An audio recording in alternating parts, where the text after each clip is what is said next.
But I have some thank yous. Thank you, Mr. President, for waking us up out of a coma. There you go.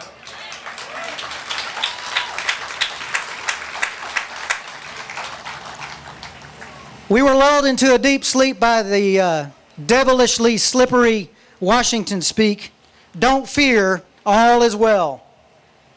So we went about our lives. We went to work, we went to church, we paid our bills, we lived our lives, and we believed a lie. Why wouldn't we?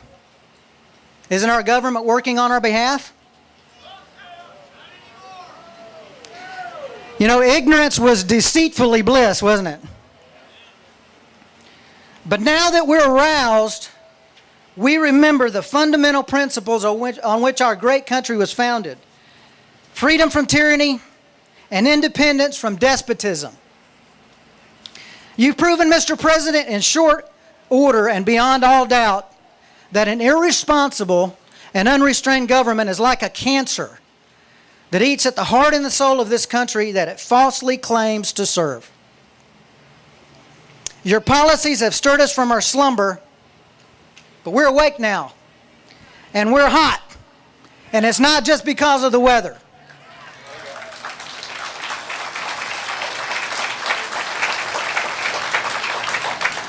You promised us hope. We now have hope. And the unsustainable lie that our government is our savior. You have indeed united us against this very change that you offer. Your bigger government, higher taxes, and limits on freedom, they're searing reminders to us that we have a true democracy, and that in order to keep it, we must cast off deceptive and oppressive and irresponsible government.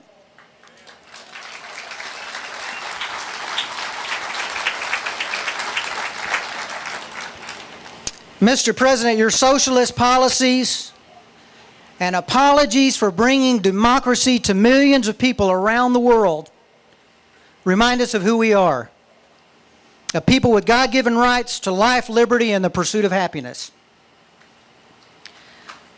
We now remember what we are. Free people whose government is a servant by and for and of the people.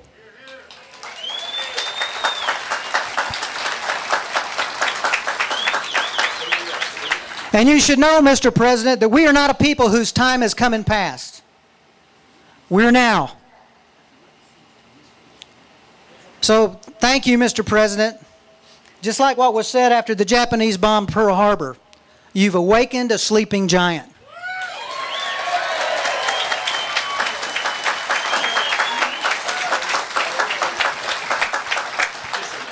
And I owe a thanks to our Congress, that dysfunctional elite who has taught us much about the meaning of recklessness. You screamed about millions in bonuses paid to AIG even though you knew about them in advance. And you deceive yourselves when you call it a good day for Americans when you spend trillions of dollars in useless bailouts and wasteful budgets.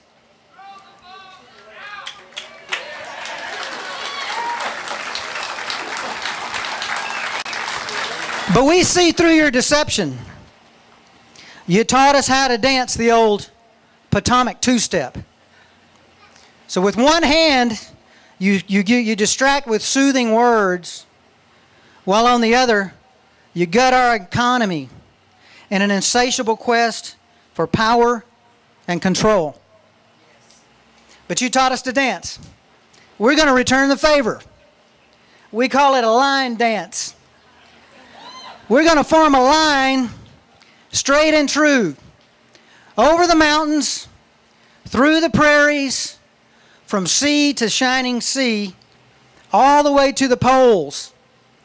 And with our redneck boots, we're going to kick you out.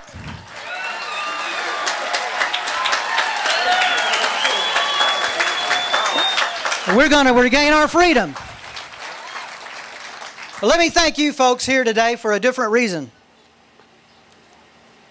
Thank you because you know that personal liberty is something worth fighting for.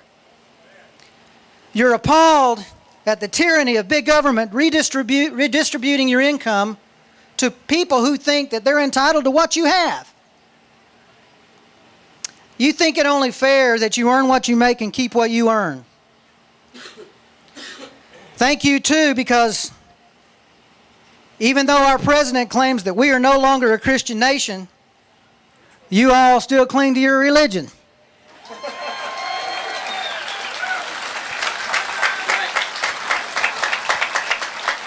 May I suggest that you also continue to cling to your guns?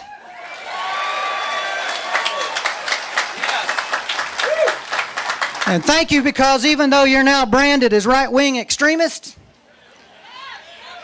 you still think free speech can't be quashed.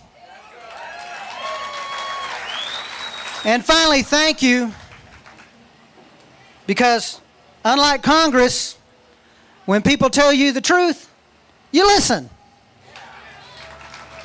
So thank you for fighting for our freedom. Yes. Yes. Now, folks, you're going to hear from several speakers tonight. Please listen to them.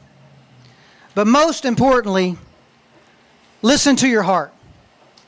Ask yourself this question. Is this the country you want to leave for your children and your grandchildren?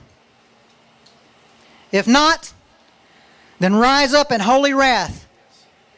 Just like Nehemiah rebuilding the destroyed walls of ancient Jerusalem.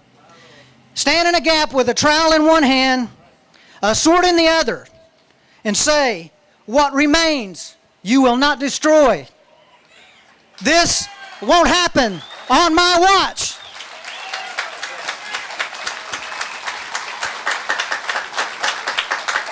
So please, sign the petitions. Write, call, Twitter, email, Facebook, YouTube, your legislators, and all the legislators that are not your legislators. Tell our servants we want leaner government, smaller government, resourceful government, honest government, responsible government. Tell your Congress, do what every one of us has to do ourselves.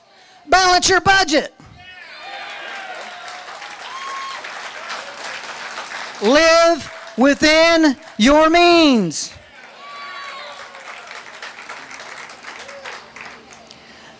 Join together with your fellow citizens who are also sick and tired of the sugar-coated lies, the hidden tyranny, and the rampant corruption of our so-called representatives.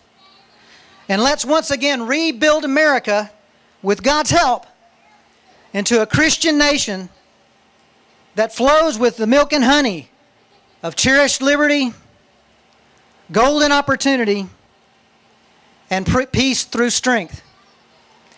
Thank you, folks. God bless you all, and God bless America.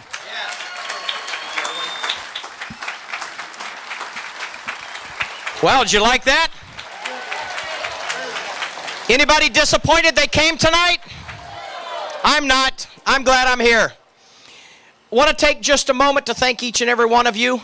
Sometimes we forget that putting these rallies and everything together, we couldn't do it. I like that. Let the failures fail. We couldn't do it without you. So thank you. Give yourself a hand clap, please. You're enduring the heat. Unfortunately, we've had to endure a lot of pain recently, but we're going to change that.